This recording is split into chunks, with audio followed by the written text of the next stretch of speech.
ओम शांति। आज 12 अक्टूबर 2021 के मधुर महावाक्य सुनेंगे। और आज की मुरली में बाबा हम बच्चों को ये श्रेष्ठ स्वमान देते हैं कि बच्चे तुम महावीर हो। महावीर अर्थात जो माया के तूफानों से लड़ने वाले नहीं, परंतु हर तूफान में अचल अडोल रहने वाले हैं।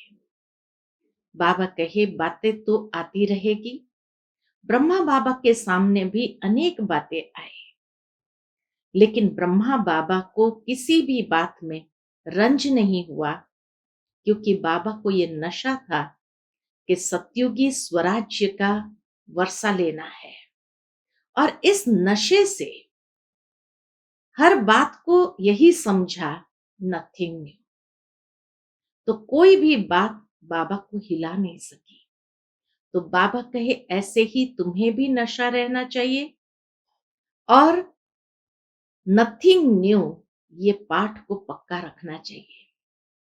कोई गाली भी दे तो भी तुम्हें दुखी नहीं होना है, लेकिन मुस्कुराते हुए आगे बढ़ना है। सुनते हैं बाबा के मधुर महावाक्य। ओम शांति। मीठे बच्चे महावीर बनो। माया के तूफानों से लड़ने के बजाय अचल अडोल बनो। प्रश्न है, ब्रह्मा बाबा के सामने अनेक हंगामे होते हुए भी कभी रंज नहीं हुए, अर्थात दुखी नहीं हुए। क्यों? ब्रह्मा बाबा के सामने अनेक हंगामे होते भी कभी रंज नहीं हुए। क्यों? उत्तर है, क्योंकि बाबा को नशा था कि हमें बाप से वर्षा लेना है। यह तो सब कल्प पहले मुआफिक हो रहा है, नथिंग न्यू। गालियां तो सबसे अधिक बाप को मिली, फिर कृष्ण को भी गाली देते हैं। अगर हमें भी गाली खानी पड़ी तो क्या बड़ी बात। दुनिया हमारी बातों को जानती ही नहीं तो जरूर गाली देंगी, इसलिए कोई भी बात में रंज नहीं हुआ। ऐसे ही फॉलो फादर। आज की मुरली से पहले गीत बजा है, भोलेनाथ से निराला और कोई नहीं, ऐसी बिगड़ी को बनाने वाला और कोई नहीं। ओम शांति। यह भक्ति मार्ग वालों का गीत है। ज्ञान मार्ग में गीत आदि नहीं गाया जाता है, न बनाया जाता है, न जरूरत है, क्योंकि गाया हुआ है।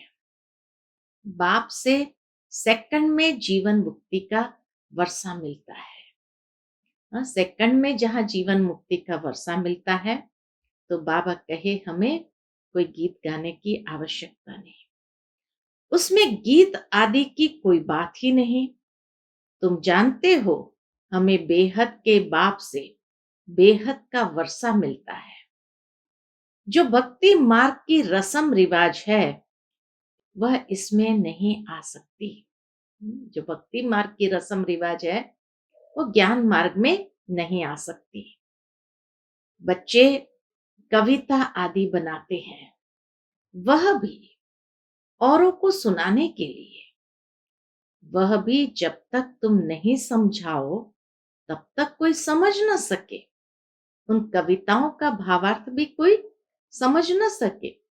अब तुम बच्चों को बाप मिला है तो खुशी का पारा चढ़ना चाहिए।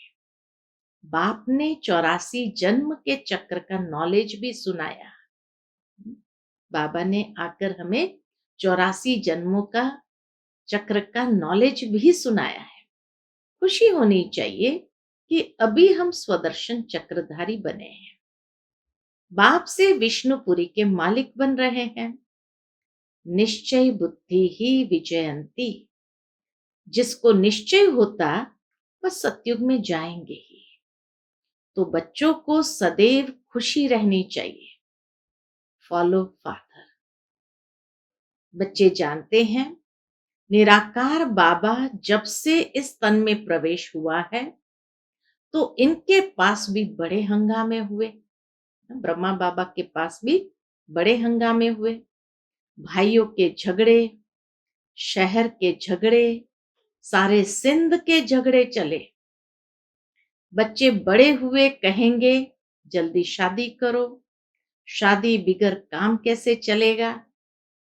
गीता पढ़ना मिस नहीं करते थे।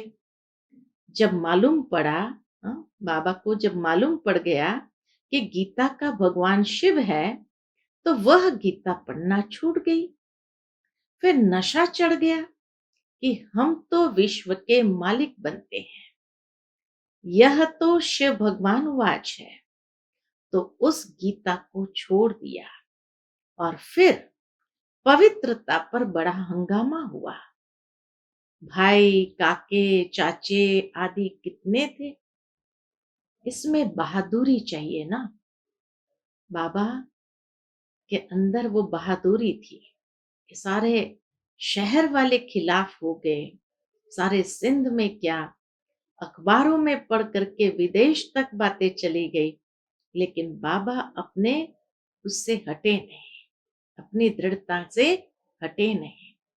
कई लोगों ने आकर के बाबा से कहा, बाबा आपका ज्ञान अच्छा है, लेकिन ये पवित्रता की बात को छोड़ दो, तो हम सब आपके साथ हैं। बाबा ने कहा, मुझे भीड़ जमा नहीं करनी है, जो चल सकते हैं वही चले। इस पर कहने का भावार्थ यही कि जो बाबा ने कहा, इसमें बहादुरी चाहिए ना। तुम हो ही महावीर महावीरनिया, सिवाय एक के और कोई की परवाह नहीं। पुरुष है रचता, रचता खुद पावन बनता है, तो रचना को भी पावन बनाना है। पवित्र हंस और अपवित्र बगुले इकट्ठे कैसे रह सकते हैं। क्रिएटर तो झट हुकुम करेगा, हमारी मत पर चलना है तो चलो, नहीं तो निकल जाओ।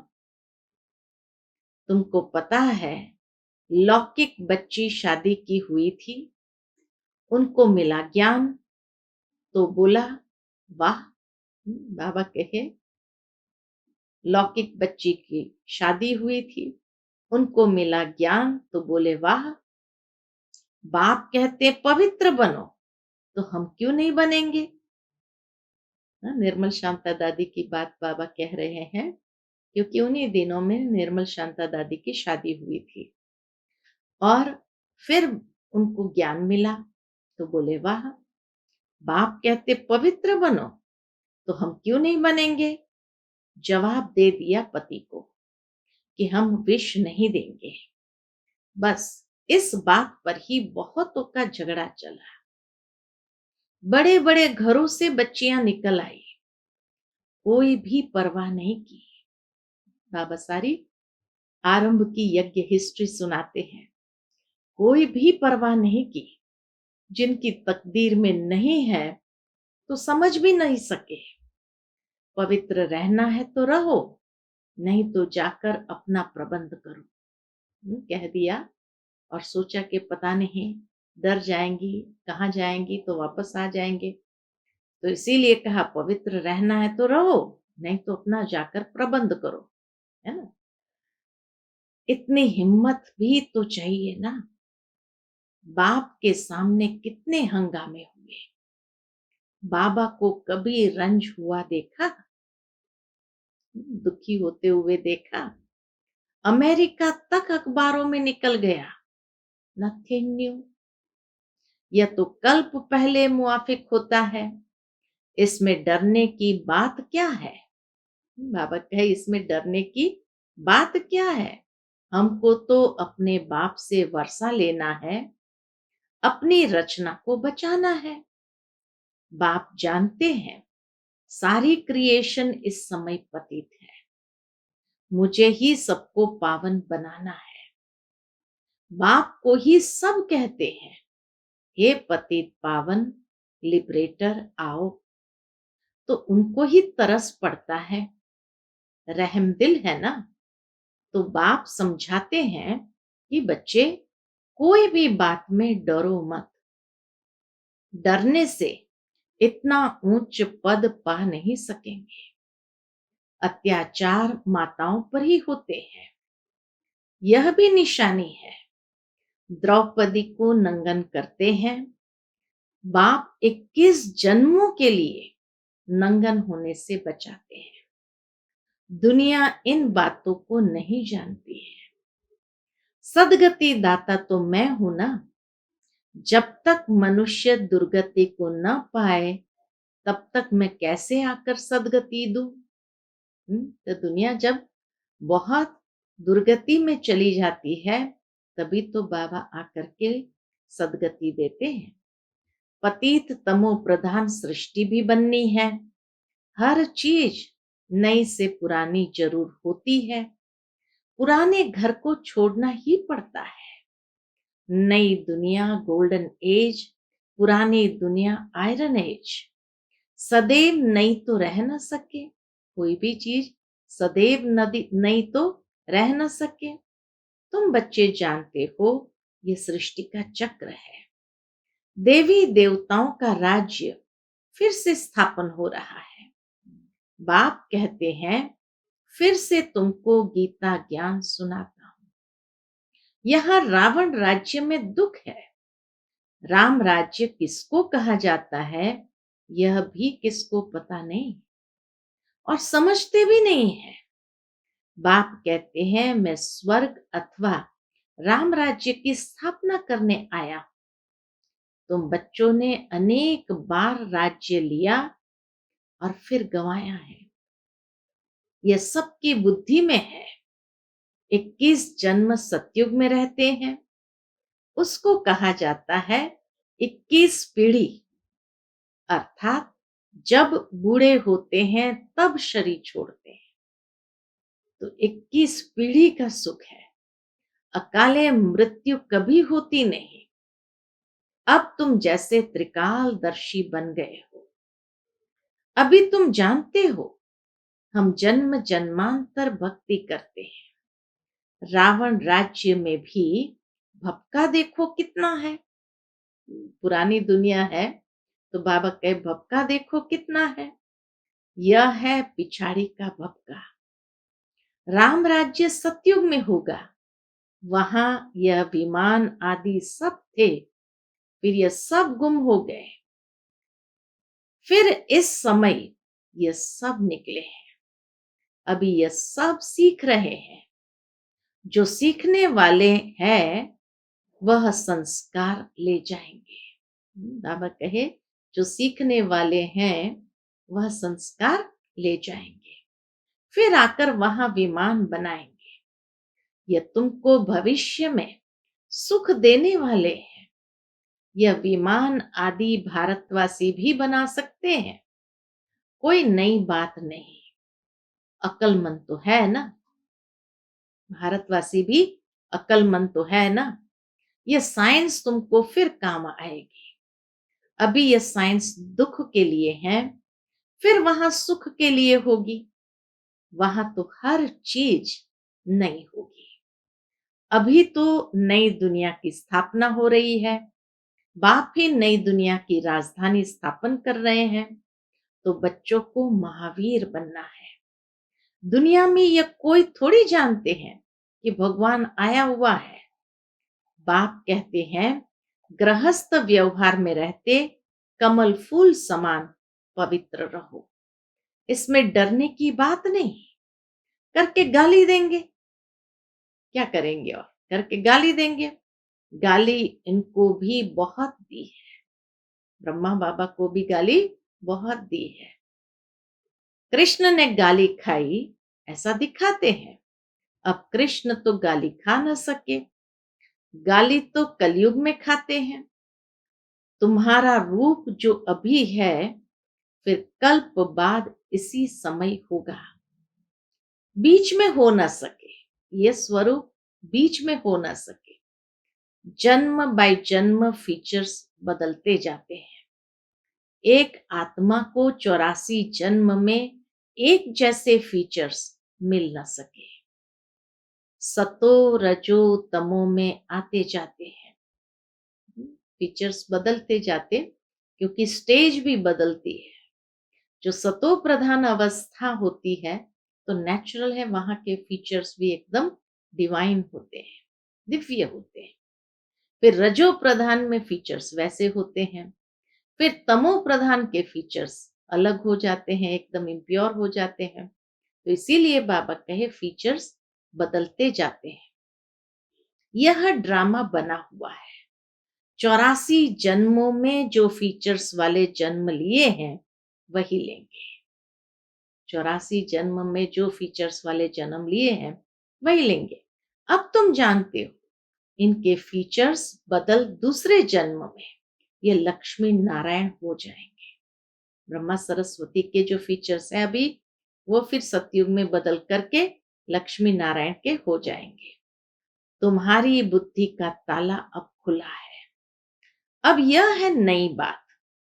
बाबा भी नया, बातें भी नई।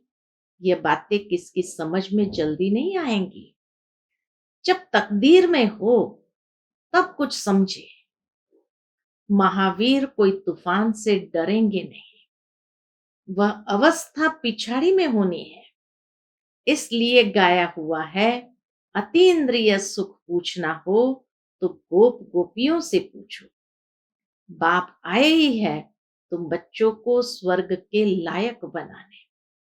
कल्प पहले मिसल नरक का विनाश तो होना ही है। सतयुग में तो एक ही धर्म होगा। चाहते भी है वननेस हो, दुनिया में वननेस हो, एक धर्म होना चाहिए। यह भी किसको पता नहीं है कि राम राज्य रावण राज्य अलग अलग है। वो तो समझते दोनों एक ही है। यहाँ विकार बिगर जन्म हो न सके। मूत पलीती है ना। अब बाप में निश्चय है तो श्रीमत पर पूरी रीति चलना पड़े ना। निश्चय है उसकी निशानी कि उनकी श्रीमत पर पूरी तरह से चलना पड़े ना। हर एक की नब्ज भी देखी जाती है, उस अनुसार राय भी दी जाती है। बाबा ने भी बच्चों को कहा कि अगर शादी करनी है तो जाकर करो। बाबा ने भी अपने लौकिक बच्चों से कहा, अगर शादी करनी है तो जाकर करो। बहुत मित्र संबंधी आदि बैठे हैं, उनको शादी करा देंगे। लेकिन बाबा ने अपने यज्ञ में जो स्वाहा कर दिया एक बार, फिर कभी भी कहीं पर भी उस धन को लगाया नहीं। तो इसलिए बाबा ने कहा, बहुत मित्र संबंधी आदि बैठे हैं, उनको शादी करा लेंगे। तो हर एक की नफ्स देखी जाती है। पूछते हैं, बाबा इस हालत में हम पवित्र रहना चाहते हैं, हमारे संबंधी हमको घर से निकालने चाहते हैं, अब क्या करना है? ये पूछते हो। पवित्र रहना है, अगर नहीं रह सकते हो तो जाकर शादी करो। अच्छा समझो किसकी सगाई हुई है, राजी करना है, हर्जा थोड़ी है।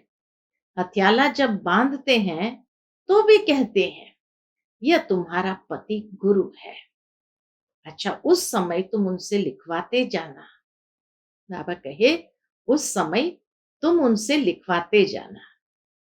मानती हो मैं तुम्हारा गुरु ईश्वर हूं, लिखो। कितना अच्छी तरह से बाबा भाइयों को समझाते हैं कि महावीर कैसे बनना है। कि मान लो कि शादी करना पड़ता है राजी करने के लिए, तो वहां कहते हैं अभी तुम्हारा पति ही गुरु है, तो उस समय उनसे लिखवा लेना। मानती हो मैं तुम्हारा गुरु ईश्वर हूं, लिखो। अच्छा अब मैं तुमको हुक्म देता हूं, पवित्र रहना है। हिम्मत चाहिए ना, मंजिल बहुत भारी है। दोनों इकट्ठे कैसे रहते हैं ये सबको दिखलाना है। प्राप्ति बहुत जबरदस्त है। आग तब लगती है जब प्राप्ति का पता नहीं है। बाप कहते हैं इतनी बड़ी प्राप्ति होती है तो एक जन्म पवित्र रहो, तो क्या बड़ी बात है।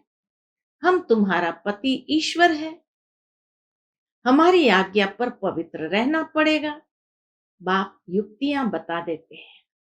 भारत में यह कायदा है, स्त्री को कहते हैं तुम्हारा पति ईश्वर है, उनकी आज्ञा पर चलना है, पति के पांव दबाना है, क्योंकि समझते हैं लक्ष्मी ने नारायण के पांव दबाए थे। यह आदत कहां से निकली? इन झूठे चित्रों से। सतयुग में तो ऐसी बातें होती नहीं, वहां पांव दर्द करता ही नहीं जब पांव दबाना पड़े। नारायण कब थकता है क्या जो लक्ष्मी बैठ पांव दबाएगी? थकावट की बात हो न सके, यह तो दुख की बात हो जाती है। वहां दुख कहां से आया? तो कितनी झूठी बातें लिख दी है। बाबा को छोटेपन से ही वैराग रहता था, इसलिए भक्ति करते थे। बाबा बच्चों को युक्ति बहुत अच्छी बताते हैं। कोई बच्चे को संबंधी तंग करते हैं, अच्छा शादी कर लो, स्त्री तुम्हारी हो गई, फिर कोई कुछ कर न सके, आपस में मिल पवित्र रहो, कंपेनियन हो गए। विलायत में बूढ़े होते हैं तो संभाल के लिए कंपेनियन रख देते हैं। सिविल मैरिज करते हैं, विकार में नहीं जाएंगे। अब तुम बच्चे जानते हो हम एक बाप के बच्चे हैं। बाबा कहे अब तुम जानते हो हम एक बाप के बच्चे हैं। आपस में भाई बहन हो गए, दादे से वर्षा लेते हैं, बाप को बुलाते भी पतित दुनिया में है। हे पतित पावन सब सीताओं के राम, मनुष्य राम राम जपते हैं तो सीता को थोड़ी याद करते हैं। उनसे बड़ी तो लक्ष्मी है, परंतु याद तो एक बाप को करते हैं। लक्ष्मी नारायण को फिर भी जानते हैं। लक्ष्मी नारायण को फिर भी जानते हैं, शिव को तो कोई जानते नहीं।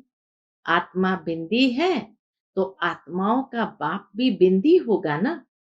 आत्मा में सारा ज्ञान है, उनको कहा जाता है ज्ञान का सागर। तुम आत्मा भी ज्ञान सागर बनती हो। ज्ञान सागर बैठ तुम आत्माओं को समझाते हैं। आत्मा चैतन्य है, तुम्हारी आत्मा ज्ञान का सागर बन रही है। मास्टर ज्ञान सागर बन रही है। सारी सृष्टि के आदि मध्य अंत का ज्ञान तुमको है। मीठे बच्चों को हिम्मत रखनी चाहिए। हमको बाबा की श्रीमत पर चलना चाहिए ना। बेहद का बाप बेहद के बच्चों को स्वर्ग का मालिक बनाते हैं, तो बाप कहते हैं तुम भी अपनी रचना को हाथ में रखो।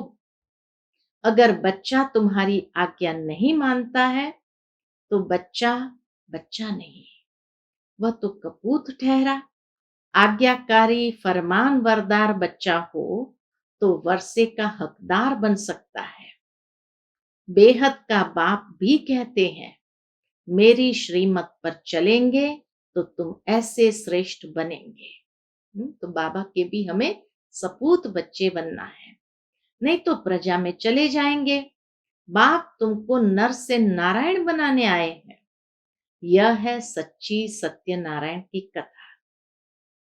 तुम राजाई प्राप्त करने आए हो, अब मम्मा बाबा राजा रानी बनते हैं तो तुम भी हिम्मत करो। मम्मा बाबा राजा रानी बनते हैं तो बाबा कहे तुम भी हिम्मत करो। बाप तो जरूर आप समान बनाएंगे। प्रजा बनने में ही राजी नहीं होना चाहिए, पुरुषार्थ करना है। हम बाप से पूरा वर्षा लेंगे, वारी जाएंगे। तुम उनको अपना वारिस बनाएंगे तो यह तुमको 21 जन्म के लिए वर्षा देंगे। बाप बच्चों पर वारी जाते हैं। बच्चे कहते हैं बाबा यह तन मन धन सब आपका है। आप बाप भी हो तो बच्चे भी हो। त्वमेव माताश्च पिता त्वमेव। एक बाप की महिमा कितनी बड़ी है, दुनिया में इन बातों को कोई नहीं जानते।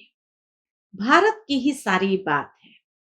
तुम बच्चे जानते हो यह वही 5000 वर्ष पहले वाली लड़ाई है। अभी स्वर्ग की स्थापना हो रही है। तो बच्चों को सदैव बहुत खुशी में रहना चाहिए। भगवान ने तुमको अडॉप्ट किया है तो तुमको कितनी खुशी होनी चाहिए। भगवान ने हमें अडॉप्ट किया, उसकी कितनी खुशी होनी चाहिए। फिर तुम बच्चों का बाप श्रृंगार कर रहे हैं, पढ़ाते भी हैं। बेहद का बाप ज्ञान का सागर है, हमको सारी सृष्टि के आदि मध्य अंत का राज समझाते हैं। जो बाप को ही नहीं जानते वह है नास्तिक। तुम बाप और रचना को जानते हो, तुम हो आस्तिक। लक्ष्मी नारायण आस्तिक है या नास्तिक? लक्ष्मी नारायण बाबा को नहीं जानते हैं तो उनको क्या कहेंगे? आस्तिक कहेंगे, नास्तिक कहेंगे? पूछते बाबा, तुम क्या कहेंगे?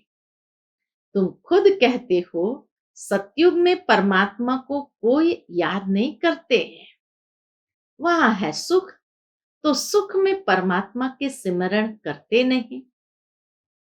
वहां तो है सुख, तो सुख में परमात्मा का सिमरण करते नहीं, क्योंकि परमात्मा को जानते नहीं। इस समय तुम आस्तिक बनकर वर्षा पा रहे हो। इसलिए देवताओं को नास्तिक नहीं कहेंगे, क्योंकि ये प्रारब्ध है, आस्तिक बनने का प्रारब्ध है। कितनी अच्छी बात बाबा ने सुनाई। और इसीलिए भले देवता स्वरूप में हम परमात्मा को नहीं जानते हैं, लेकिन परमात्मा से ही हमने ये प्रारब्ध पाई है। तो तुम आस्तिक बनकर वर्षा पा रहे हो, फिर वहां याद ही नहीं करते हो। यहां याद करते हैं परंतु उनको जानते नहीं है, इसलिए नास्तिक कहा जाता है। वहां जानते भी नहीं तो याद भी नहीं करते। उन्हों को यह भी पता नहीं होगा कि ये वर्षा हमको शिव बाबा से मिला है, लेकिन उनको नास्तिक नहीं कहेंगे क्योंकि पावन है।